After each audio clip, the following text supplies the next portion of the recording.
Halo teman-teman semua, untuk kesempatan pagi ini dari Selasa,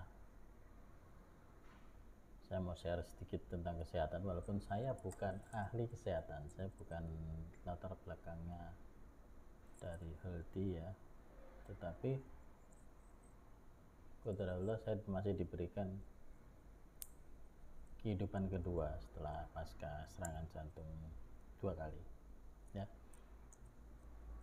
Jadi kalau banyak orang bertanya apa sih yang dirasakan, apa gejala awalnya, jadi gini teman-teman, jadi 1 bulan sebelum saya terkena serangan jantung itu saya memutuskan untuk berhenti merokok ya, dan berhenti ngopi hitam pahit loh ya, nggak pakai gula soalnya.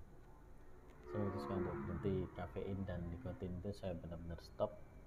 Ternyata terjadi metabolisme yang kurang seimbang ya, hampir separuh hidup saya ngerokok ya gitu ya, nggak yang holik sih, cuman ngerokok biasa aja gitu. Kan rokok saya waktu itu kebetulan Samsu 234, jadi level tertinggi dari ngerokok.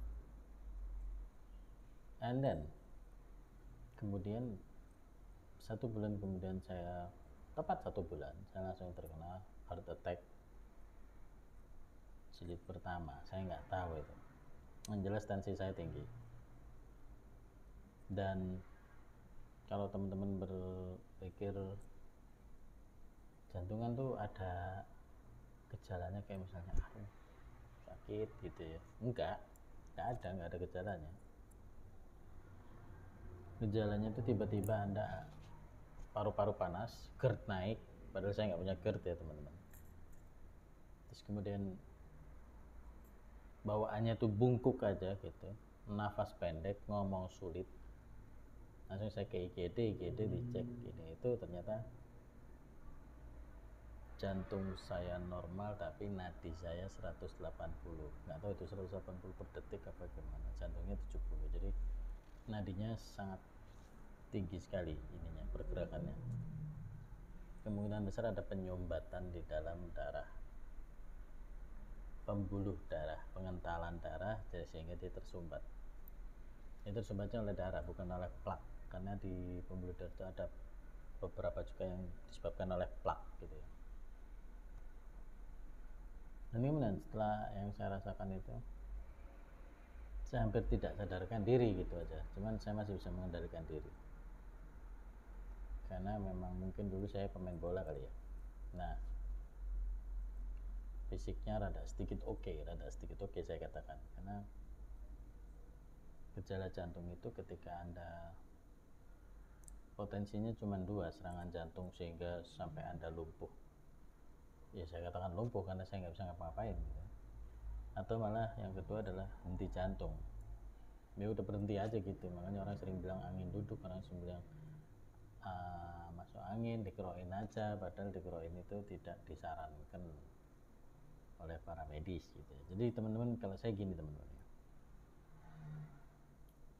ketika saya sakit itu terkena serangan jantung pertama, banyak yang ngomong, lu begini aja, lu rebus ini aja, lu kesini aja, lu begitu la. Tapi pesan saya gini teman-teman, jadi kalau medis aja, kalau herbal aja, kalau klenik aja, jangan Anda campur semua itu, nanti akan jadi gimana, nggak jelas aja, nggak jelas juntrungannya. Tapi kalau medis, oke, dokter jantung nih, spesialis jantung, ya udah itu aja. Jangan sambil Anda konsum obat dari dokter jantung ini, Anda konsum herbalan. Nggak ada yang salah dengan herbal, nggak ada yang salah. Apalagi kalau kaitannya dengan tuntunan Kanjeng Rasul ya, Mbah Kanjeng Rasul, tuntunannya begini, begitu, begini. Iya, itu fine, itu baik. Tapi coba jangan dicampur gitu. Itu sih pesan saya. Jadi sampai sekarang pun saya belum pulih, saya masih di kondisi 60%, belum bisa balik ke 100%, tetapi paling tidak dengan share-share tentang kesehatan seperti ini bisa membuat teman-teman jadi lebih terbuka. Bahwasanya gejala jantung itu tidak ada serangan jantung tidak ada gejalanya. Itu Jadi Anda tidak tahu ini jantung masuk angin, angin duduk, atau wah lu mah cuma nano aja nih tolak angin selesai, atau kerohan selesai, lah. So, ketika Anda merasakan badan nggak enak nih, periksa aja, periksa tensi Anda, periksa gula darah Anda, periksa kan yang darah-darah tuh yang dicetit gitu, periksakan semua. Nanti Anda akan ketahuan di situ diagnosanya. Jadi jangan ngawur gitu, jangan, wah udah kerokin aja, udah bekam aja, udah fast do aja. Nggak ada yang salah, nggak ada yang salah dengan itu semua, nggak ada yang salah. Tetapi Anda hanya spekulasi aja. Tapi kalau kita bilang ke dokter, dokter itu kan sekolahnya tinggi, dia pasti punya diagnosa yang dia akan trial error, yang dia akan coba obat ini, formula ini seperti apa, bisa nggak gitu. Hopefully bermanfaat di sharing kesehatan kali ini, and